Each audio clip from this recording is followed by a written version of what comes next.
Hello friends, C plus plus language सीखने की series में आज हम देख रहे हैं लेक्चर 40 का पार्ट 2, जिसमें हम पढ़ रहे हैं स्ट्रिंग क्लास। स्ट्रिंग क्लास के बारे में पहला पार्ट हम पिछले वीडियो में देख चुके हैं। तो लेक्चर 40 का पहला पार्ट अगर आपने नहीं देखा है तो आप प्लीज़ उसको ज़रूर देख लीजिए, क्योंकि स्ट्रिंग का ये कंटिन्यूएशन में लेक्चर है। तो ये सेकेंड लेक्चर है उसका, आज आखिरी लेक्चर है स्ट्रिंग क्लास का।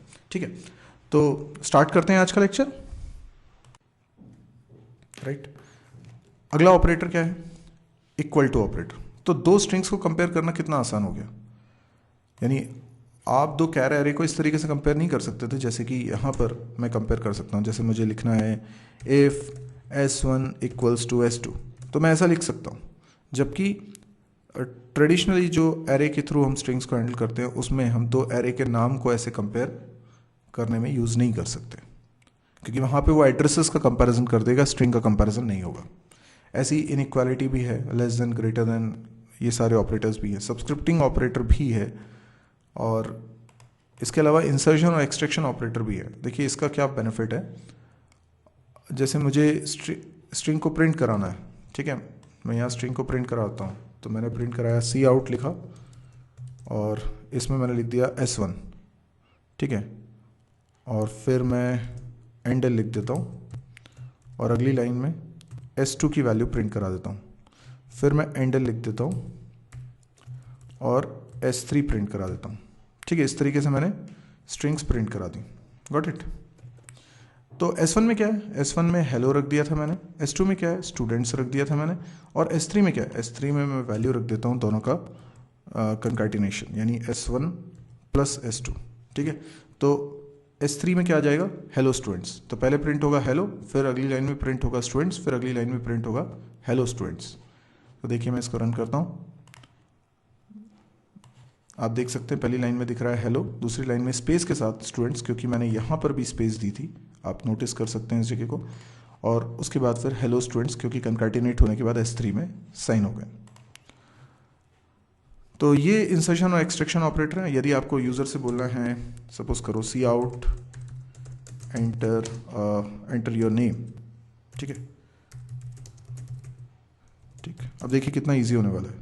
आपने स्ट्रिंग टाइप का एक और बना लिया S4, और सीन S4 में वैल्यू जाएगी, और इसी वैल्यू को मैं प्रिंट करा देता हूँ। ये बाकी सब कुछ हटा देता हूँ, ठीक है, ये सब हटा देता हूँ और यहाँ पे प्रिंट कराता हूँ हेलो कॉमा और S4 की वैल्यू, मतलब स्ट्रिंग प्रिंट हो जाएगी। तो पहले स्क्रीन पे देखिएगा एंटर योर नेम, आप नेम एंटर करेंगे वो S4 में जाएगा। तो ये कितना इजी हो गया। देखिए मैं रन करता हूँ, क्या आ रहा है? एंटर योर नेम, मैंने एंटर किया सौरभ शुक्ला। हेलो सौरभ। ओ, ये केवल मेरा नाम ही डिस्प्ले कर रहा है, ये मेरा सरनेम डिस्प्ले नहीं कर। पर ये बात हम जानते हैं, जब भी एक्सट्रैक्शन ऑपरेटर की मदद से हम इनपुट लेंगे तो हमेशा सिंगल वर्ड स्ट्रिंग ही इनपुट में आ सकती है, क्योंकि स्पेस को वो डिलिमिटर मानता है। तो ऑब्वियस ही बात है कि मुझे दूसरे फंक्शंस यूज़ करने पड़ेंगे, पर ठीक है, वो हम लेटर ऑन देखते हैं। अभी फ़िलहाल हमें ये समझ में आया कि हम इंसर्शन और एक्सट्रैक्शन ऑपरेटर जैसे यूज़ करते आ रहे थे, स्ट्रिंग पर भी यूज़ कर सकते हैं। ओके, अच्छा, इसमें मिक्स्ड ऑपरेशंस भी चलते हैं। मिक्स्ड ऑपरेशन का मतलब क्या हुआ? जैसे कि सपोज करिए मैं यहाँ पर एक स्ट्रिंग वेरिएबल बनाता हूँ, स्ट्रिंग ऑब्जेक्ट बनाता हूँ S1, और इसके अंदर असाइन कर देता हूँ हेलो, ठीक है, और मैं एक कैर एरे बना लेता हूँ, कैर str, और इसके अंदर मैं वैल्यू रख देता हूँ स्टूडेंट्स। अब आप देख रहे हैं कि दोनों अलग अलग टाइप है, एक है स्ट्रिंग टाइप का और एक है कैर एरे। अब मैंने एक स्ट्रिंग टाइप का वेरिएबल और बनाया S2, ठीक, और S2 के अंदर असाइन करता हूँ S1 प्लस str। अब आप देखें कि प्लस का एक ऑपरेंड तो स्ट्रिंग टाइप का है, पर दूसरा ऑपरेंड स्ट्रिंग टाइप का नहीं है बल्कि कैर एरे है। लेकिन ये मिक्स्ड ऑपरेशन भी अलाउड है, यानी ये प्लस ऑपरेटर की कई बार ओवरलोडिंग हुई है, कई सारे वर्जन प्लस के बने हुए हैं स्ट्रिंग क्लास के अंदर। तो आप यहाँ पे कुछ भी लिख सकते हैं। तो मैं S2 की वैल्यू प्रिंट कराता हूँ, सी आउट S2, ठीक है। देखिए S2 की वैल्यू प्रिंट हो रही है हेलो स्टूडेंट्स, ठीक है ना। इसका मतलब अगर प्लस यानी कंकैटिनेशन ऑपरेटर का एक ऑपरेंड कोई भी एक स्ट्रिंग है तो दूसरा कोई दूसरे टाइप का भी होगा तो कोई दिक्कत नहीं है। जैसे मैंने यहाँ पे लिख दिया 1 2 3, तो ये तो नंबर है, राइट। पर आप देखेंगे कि यहाँ पर एरर आ रही है। एरर आ रही है का मतलब क्या है, ये जो 1 2 3 ये स्ट्रिंग नहीं है। तो मैं ये कहना चाहता हूँ कि ये चीज़ क्या होगी, अगर स्ट्रिंग होगी लेकिन ये कैरेक्टर है ना, तो एक स्ट्रिंग टाइप का और एक कैरेक्टर है, तो ये अपेंड हो जाएगा, ये कंकैटिनेट हो जाएगा, तो आ जाएगा हेलो 123। तो मैं यहाँ पे प्लस कर सकता हूँ अगर एक स्ट्रिंग टाइप का है, दूसरा भी स्ट्रिंग टाइप का है, या फिर दूसरा कैर एरे है। तो जो मिक्स्ड ऑपरेशन परफॉर्म हो सकते हैं उसका मतलब ये है कि दोनों में से कंकैटिनेशन के लिए दोनों में से कम एक ऑपरेंड क्या होना चाहिए, स्ट्रिंग होना चाहिए, फिर दूसरा ऑपरेंड स्ट्रिंग भी हो सकता है और आपका जो ट्रेडिशनल स्टाइल का स्ट्रिंग था कैरेक्टर एरे के थ्रू वो भी हो सकता है। अच्छा, एक कैरेक्टर भी हो सकता है, जैसे मैं यहाँ पर डबल कोट्स में लिख रहा हूँ तब तो वो सी स्टाइल का स्ट्रिंग है, ठीक है। अगर मैं ऐसे लिखता हूँ कैपिटल ए, ठीक है, लेकिन मैंने किस में लिखा, सिंगल कोट्स में लिखा। अभी S2 में क्या है, कोई एरर नहीं आएगी, ये चल जाएगा। देखिए इसमें क्या हो रहा है, हेलो ए आ गया, मतलब क्या अपेंड हो गया, क्या कंकैटिनेट हो गया, ए। तो ज़रूरी नहीं कि दोनों प्लस के दोनों ऑपरेंड स्ट्रिंग क्लास के ऑब्जेक्ट ही हों, हाँ, लेकिन एक तो कम से कम स्ट्रिंग क्लास का ऑब्जेक्ट होना चाहिए, तभी ये कंकैटिनेट कर पाएगा। तो इस तरह से मिक्स्ड ऑपरेशंस हम लोग परफॉर्म कर सकते हैं। अब कई सारे यूजफुल मेथड्स हैं स्ट्रिंग क्लास के अंदर, आइए उनको देखते हैं। सबसे पहले मैं असाइन नाम के फंक्शन को समझाता हूँ। ओके, किसी भी फंक्शन को समझाना है, जैसे असाइन फंक्शन। अभी मैं स्ट्रिंग क्लास का ऑब्जेक्ट बनाता हूँ S1। वैसे तो सबसे सिंपल तरीका ये है कि S1 के अंदर मैं कोई वैल्यू असाइन करना चाहता हूँ तो इस तरीके से असाइन कर दूंगा, पर इस काम को करने के लिए मेरे पास एक फंक्शन भी है। फंक्शन का नाम क्या है, असाइन। पर असाइन फंक्शन कैसे लिखूंगा, S1 डॉट, क्योंकि ये मेंबर फंक्शन है, स्ट्रिंग क्लास का फंक्शन है, तो ऑब्जेक्ट डॉट करके ही कॉल होगा। तो S1 डॉट असाइन, असाइन, और असाइन के अंदर आर्ग्यूमेंट के रूप में मैंने पास कर दिया हेलो, और उसके बाद मैं प्रिंट करा देता हूँ S1 की वैल्यू। तो आप देखेंगे ये भी एक तरीका है स्ट्रिंग असाइन करने का। देखिए हेलो आउटपुट में आ रहा है, इसका मतलब असाइन हो गया था। तो आप डायरेक्टली भी असाइन कर सकते हैं, ऐसे भी असाइन कर सकते हैं। फिर अगला फंक्शन है अपेंड। अपेंड करना भी कंकैटिनेट करना ही है, आप इस फंक्शन से भी ये काम कर सकते हैं। तो जैसे मैंने S1 में ऑलरेडी स्ट्रिंग रखी हुई है हेलो, ठीक है, और अब मैं इसमें अपेंड करना चाहता हूँ, किसमें, S1 में। तो S1 में अपेंड फंक्शन कॉल करके मैंने लिख दिया हेलो स्टूडेंट्स, ठीक है। अब मैं S1 की वैल्यू प्रिंट कराऊंगा तो क्या प्रिंट होगा, हेलो स्टूडेंट्स।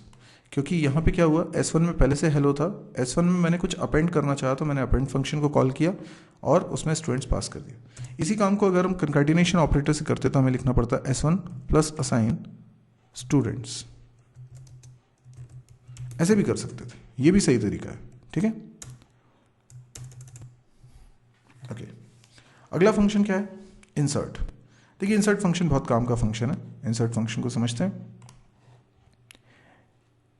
जैसे कि अभी S1 में क्या है, हेलो, ठीक है। अब मैं S1 dot insert function call कर रहा हूँ। इंसर्ट फंक्शन में सबसे पहले हमने पास कर दिया इंडेक्स नंबर, ठीक है।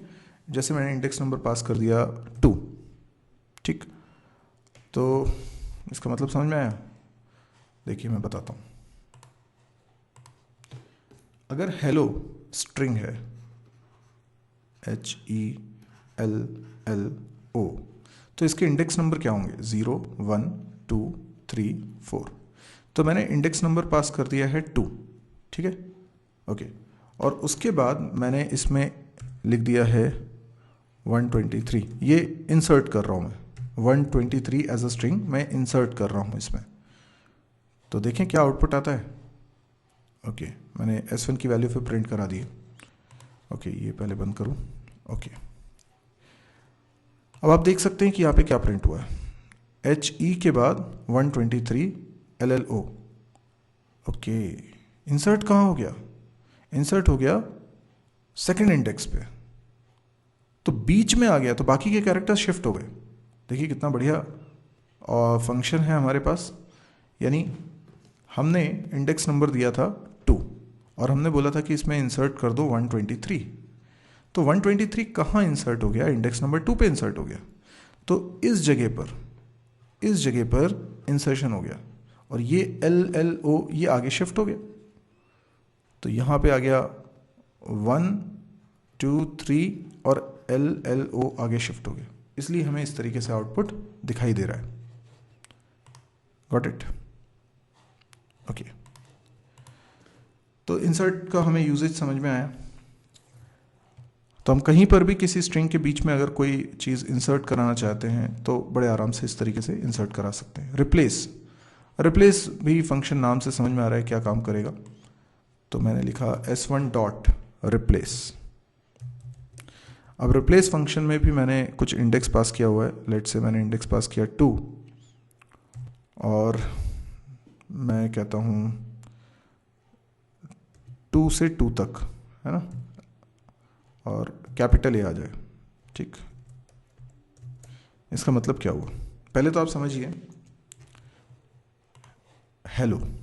ठीक है, मैं इसको फिर से बनाता हूँ, मैं फिर से लिखता हूँ। मैंने लिखा हेलो, सॉरी,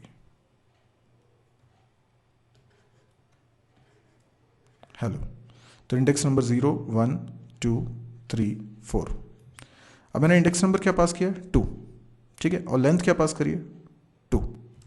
तो इंडेक्स नंबर 2 से 2 तक ही रिप्लेस हो जाएगा ए से। चला के देखूं? देखिए, तो आप देख सकते हैं इंडेक्स नंबर 2 से 2 तक रिप्लेस हो गया और ए आ गया। तो हेलो की जगह अब सिर्फ ए दिख रहा है आपको। 2 से 2 तक नहीं, इसका मतलब क्या हुआ? 2 तो स्टार्टिंग इंडेक्स है, मतलब जिस इंडेक्स से आपको रिप्लेसमेंट चालू करना है और कितनी लेंथ को हटा देना है। सो पहला वाला जो 2 है वो इंडेक्स नंबर है और दूसरा वाला जो 2 है वो लेंथ है। मतलब क्या हुआ? इंडेक्स नंबर 2 से लेंथ कितनी? लेंथ 2। तो इंडेक्स नंबर 2 से स्टार्ट करते हुए लेंथ कितनी है? इतनी। 2 हो गई ना लेंथ। तो ये पूरा किससे रिप्लेस हो जाएगा? ए से। तो ये हट गया और इसकी जगह ए आ गया। तो आउटपुट में क्या दिख रहा है हमें? HEAO।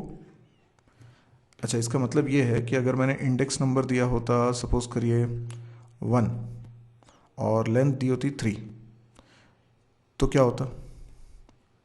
इंडेक्स नंबर 1 है तो इंडेक्स नंबर 1 से यानी ई से, और लेंथ होती 3, तो ये पूरा का पूरा इतना रिप्लेस हो जाता। तो करके देखें एक बार, 1 और 3 पास करके देखें। तो देखिए यहाँ पर अगर मैं लिख दूँ 1, तो इसका मतलब है इंडेक्स नंबर 1 से लेंथ कितनी? 3। ठीक, तो चला के देखता हूँ। तो देखिए ELL ये हट गया और इसकी जगह ए आ गया। तो हम जिस इंडेक्स से लेकर जितनी लेंथ तक के कैरेक्टर्स को रिप्लेस करना चाहते हैं किसी पर्टिकुलर कैरेक्टर या पर्टिकुलर स्ट्रिंग से, तो हम कर सकते हैं। मैं ऐसे भी लिख सकता हूँ हेलो, यहाँ पर ए की जगह मैं लिख देता हूँ सौरभ। ठीक है, सौरभ कहाँ आ जाएगा? यानी इंडेक्स नंबर 1 से लेकर टोटल 3 कैरेक्टर्स हट जाएंगे और उस जगह पर आ जाएगा सौरभ।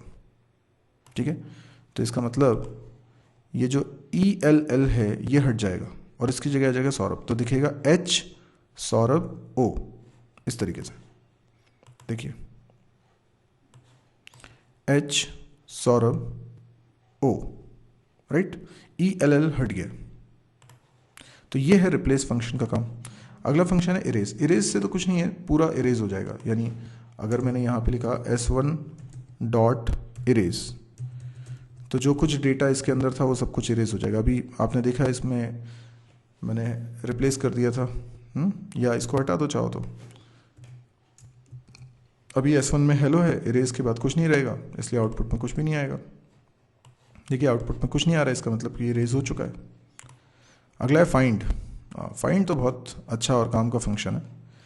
अब जैसे मैंने लिखा हेलो ऑनलाइन स्टूडेंट्स, ठीक है, ये स्ट्रिंग रखी हुई है। अब मैं इसमें से फाइंड करता हूँ। क्या फाइंड करना है आपको? आपको फाइंड करना है ऑनलाइन, ठीक है, ये फाइंड करना मेरे को। तो ये मुझे रिटर्न करके क्या देगा? ये रिटर्न करके देगा मुझे इंडेक्स। इस इंडेक्स को मैं प्रिंट करा दूंगा, तो मुझे क्या पता चल जाएगा? मुझे ये पता चल जाएगा कि ऑनलाइन इस स्ट्रिंग के अंदर अगर है तो उसका इंडेक्स क्या है, अगर नहीं है तो -1 रिटर्न कर देगा। तो देखिए मैं रन करता हूँ, फिलहाल उसने रिटर्न किया मेरे को 6 क्यों? आप देखिए हेलो में h का इंडेक्स है 0 0 1 2 3 4, स्पेस का है 5, फिर ऑनलाइन का o का है 6, इसलिए 6 रिजल्ट आ रहा है। पर मान लीजिए मैंने यहाँ पर ऑनलाइन ना लिखकर लिखा होता सौरभ। अब सौरभ तो इसके अंदर नहीं है, तो फिर ये रिटर्न करता मुझे -1। तो ये -1 मुझे ये बता रहा है कि ये जो स्ट्रिंग आप फाइंड कर रहे हैं ये इसके अंदर नहीं है। आप रिवर्स से भी अगर स्ट्रिंग को फाइंड आउट करना चाहे तो कर सकते हैं। जैसे मान लीजिए कि यहाँ ऑनलाइन 2 बार शब्द आ जाए, ठीक है, और मैं यहाँ पे सर्च कर रहा हूँ ऑनलाइन, ठीक है, तो ये जो पहला अकरेंस होगा ना ऑनलाइन का, उसका इंडेक्स रिटर्न करता है। तो अभी ये 6 देगा, ये देखिए 6 आ रहा है। अभी मैं अगर इसके फंक्शन का नाम चेंज कर देता हूँ आर फाइंड भी एक फंक्शन है, और आर फाइंड फंक्शन रिवर्स में फाइंडिंग करता है, यानी पीछे से फाइंडिंग करना स्टार्ट करता है। तो इसका रिजल्ट 6 नहीं आएगा, इसका रिजल्ट आ रहा है 13, क्योंकि पीछे से जब चेक करना चालू किया तो ऑनलाइन उसे ये वाला मिला पहले, और इसका जो इंडेक्स है वो 13 है, ठीक है। 13 मतलब इस ओ का आप काउंट कर सकते हैं शुरुआत से, ये 13 है, फाइन। इसके बाद अगला फंक्शन है कंपेयर। दो स्ट्रिंग्स को कंपेयर करना बहुत इजी हो गया। यहाँ पे कंपेयर फंक्शन से हम कर सकते हैं। जैसे मान लीजिए यहाँ पे मैंने रखा हुआ है अमर, राइट, एक स्ट्रिंग है, एक और स्ट्रिंग रखता हूँ S2 असाइन अमित। आप जानते हैं दोनों स्ट्रिंग्स सेम नहीं है, तो जब मैं कंपेयर फंक्शन को कॉल करूँगा और उसमें मैं कंपेयर फंक्शन को कॉल करूँगा, क्योंकि कंपेयर फंक्शन मेंबर फंक्शन है स्ट्रिंग का, तो मैं S1 डॉट कंपेयर लिखूंगा और इसके अंदर मैंने S2 पास कर दिया, तो S1 S2 के बीच में कंपैरिजन करेगा और रिजल्ट के रूप में रिटर्न कर देगा एक इंटीजर वैल्यू। ये इंटीजर वैल्यू क्या है? ये ऑब्वियसली उनके बीच का डिफरेंस है। ओके, अब मैं आई की वैल्यू प्रिंट कराता हूँ, देखते हैं क्या रिजल्ट आता है। सी आउट आई, वैसे क्या आना चाहिए? देखिए जब स्ट्रिंग्स कंपेयर होती हैं तो पहला कैरेक्टर देखा जाता है, तो दोनों का पहला कैरेक्टर सेम है ए, दूसरा कैरेक्टर एम भी सेम है, तीसरा कैरेक्टर मिसमैच हो रहा है, तो ए और आई के बीच में जो आस्कर डिफरेंस होगा वो आएगा। आई थिंक 7 8 कुछ आना चाहिए, लेकिन वो छोटे में से बड़े को घटाएंगे इसलिए माइनस में आना चाहिए। देखते हैं क्या रिजल्ट आता है। ओके, पर यहाँ पर स्ट्रिंग कंपेरिजन फंक्शन नहीं है, ये फंक्शन दूसरा है, ये फंक्शन है कंपेयर। ये क्या रिटर्न कर रहा है? ये -1 रिटर्न कर रहा है। इसका मतलब ये बता रहा है कि स्ट्रिंग्स सेम नहीं है। अच्छा, मैं और कुछ दे देता हूँ, जैसे दोनों को ही अमित बना देता हूँ, तो ये क्या रिटर्न कर रहा है? 0 रिटर्न करना चाहिए। यस, 0 रिटर्न कर रहा है, मतलब इसके बीच में डिफरेंस 0 है। 0 मतलब वो सेम है। अच्छा, अमित का ए स्मॉल कर देता हूँ, ठीक है, तो अब दोनों का आस्की कोड का डिफरेंस तो 32 होगा, क्योंकि कैपिटल स्मॉल लेटर के बीच में डिफरेंस जो होता है वो 32 होता है, पर ये रिजल्ट दे रहा 1। तो बेसिकली इसका मतलब क्या है? इसका मतलब ये है कि देखिए मैं बताता हूँ, 3 तरह के रिजल्ट आ सकते हैं। या तो रिजल्ट आता है 0, या आता है -1, या रिजल्ट आता है +1, ठीक है। जब 0 आता है तो मैं कहता हूँ स्ट्रिंग सेम है। जब माइनस में आता है तो दोनों स्ट्रिंग डिक्शनरी ऑर्डर में, जैसे पहले लिखा था अमर, फिर लिखा मैंने अमित, ठीक है, ये S1 है, ये S2 है, तो मैंने लिखा था S1 डॉट कंपेयर, ठीक है, S2, तो S1 पहले है S2 बाद में, तो A और I के बीच में जो डिफरेंस आ रहा है वो नेगेटिव आ रहा है। तो नेगेटिव रिजल्ट जब भी आता है तो -1 रिटर्न करता है, विच मीन्स अमर डिक्शनरी में देखेंगे तो डिक्शनरी ऑर्डर देखेंगे तो अमर पहले दिखेगा और अमित बाद में आएगा। अगर मैं इसी को उल्टा कर दूं, अमित पहले कर दूं, ठीक है, और अमर बाद में कर दूं, तो रिजल्ट प्लस में आ जाएगा, मतलब 1। तो -1 ये इंडिकेट कर रहा है कि दोनों स्ट्रिंग डिक्शनरी ऑर्डर में है, +1 ये रिप्रेजेंट कर रहा है कि डिक्शनरी ऑर्डर के अपोजिट ऑर्डर में है, और सेम का मतलब ये हो जाएगा कि रिजल्ट 0 आ रहा है। ठीक है, अगला है C_str। ये बेसिकली C स्टाइल के स्ट्रिंग में कन्वर्ट करके हमारे स्ट्रिंग ऑब्जेक्ट को दे देगा। तो स्ट्रिंग ऑब्जेक्ट के द्वारा इसको कॉल किया जाएगा। जैसे एग्जांपल दे रहा हूँ, मैंने एक S1 बनाया, S1 के अंदर मैंने रखा हेलो। तो आप ये बहुत अच्छी तरीके से जानते हैं कि S1 एक स्ट्रिंग टाइप का ऑब्जेक्ट है, उसके अंदर हेलो रखा हुआ है, जबकि मैं एक कैर एरे बना रहा हूँ str नाम का। ठीक है, अब किसी पर्पज से मुझे स्ट्रिंग को कैर एरे में कन्वर्ट करना है, तो मैं कैसे करूँगा? मैं डेटा कॉपी करना चाह रहा हूँ, तो मैं लिखूँगा S1 राइट डॉट C_str। ठीक, और ये जो रिटर्न करेगा वो मैं किस में कॉपी करा लेना चाहता हूँ? strcpy किस में कॉपी करा लेना चाहता हूँ? str में। ठीक है, तो मुझे स्ट्रिंग कॉपी फंक्शन को कॉल करके इसके अंदर कॉपी कराना है। ऑब्वियसली बात है कि मुझे लिखना पड़ेगा #include string.h, तब जाके ये स्ट्रिंग रिलेटेड फंक्शंस चलेंगे सी वाले। तो ये जो रिटर्न हुआ ना C_str से, वो क्या है? S1 ऑब्जेक्ट में जो स्ट्रिंग रखी हुई थी वो रिटर्न हुई है as a string character array, null terminated string, right. अब मैं इसको प्रिंट करा देता हूँ, तो मैंने लिखा cout str, तो जो str में गया है वो प्रिंट होगा। ये देखिए हेलो प्रिंट हो गया। आखिरी फंक्शन देखते हैं साइज। देखिए ये मैंने बहुत ही जो कॉमनली यूज होने वाले फंक्शन है वही लिस्ट में दिखा रहा हूँ, आपको समझा रहा हूँ। बाकी फंक्शंस बहुत सारे हैं बॉस। आप स्ट्रिंग क्लास अगर पढ़ना चाहते हैं, इतने बेसिक हैं, पहले इनको यूज़ कर लो, उसके बाद वैसे तो इनसे आपके लगभग सारे काम हो जाते हैं, लेकिन फिर भी कुछ हैं और फंक्शंस, उनको भी आप सीख सकते हो। तो साइज़ नाम का एक फंक्शन है जो कि साइज़ बता देगा। जैसे अब S1 में हेलो है ना, तो अब मुझे साइज़ पता करना है, तो मैं लिखता हूँ इंट i, और इसमें लिख देता हूँ S1.size। ठीक, और इसको प्रिंट भी करा देता हूँ cout i, तो पता चल जाएगा कितना साइज़ है। देखिए 5 कैरेक्टर्स है ना, तो उसका साइज़ 5 हो गया। ठीक, ओके, तो ये हमने स्ट्रिंग क्लास को आज एक्सप्लोर करा है। अब स्ट्रिंग का यूज़ करके आप प्रोग्रामिंग करिए। आप कैरेक्टर एरे के थ्रू आज तक प्रोग्रामिंग कर रहे थे, अब स्ट्रिंग क्लास के थ्रू करिए। देखिए कुछ दिक्कत आती है तो आप मेरे को कमेंट्स के जरिए भी बता सकते हैं। आपको पसंद आया अगर लेक्चर तो आप लाइक करिए। यदि आपको लगता है कि इस तरह के और वीडियोस आप देखना चाहते हैं तो आप इस चैनल को भी सब्सक्राइब करिए। मेरी एक वेबसाइट है www.mysirji.com। इस वेबसाइट पे C++, जावा, PHP, MySQL, data structure, DBMS, इन सब के वीडियो सीरीज़ रखी हुई है। पूरी सीरीज़ आप देख सकते हैं, पूरा कोर्स कर सकते हैं। इसके अलावा प्रोग्रामिंग एक्सरसाइज के वीडियोस भी हैं और कैंपस प्रिपरेशन से रिलेटेड वीडियोस भी हैं। मैं चाहूँगा कि इस साइट को आप शेयर ज़रूर करिए, क्योंकि ये सब कुछ हिंदी में है, फ्री ऑफ कॉस्ट है और बहुत काम का है। डेली नया वीडियो इसमें आता है। ठीक है, तो प्लीज़ शेयर भी करिएगा। Thank you.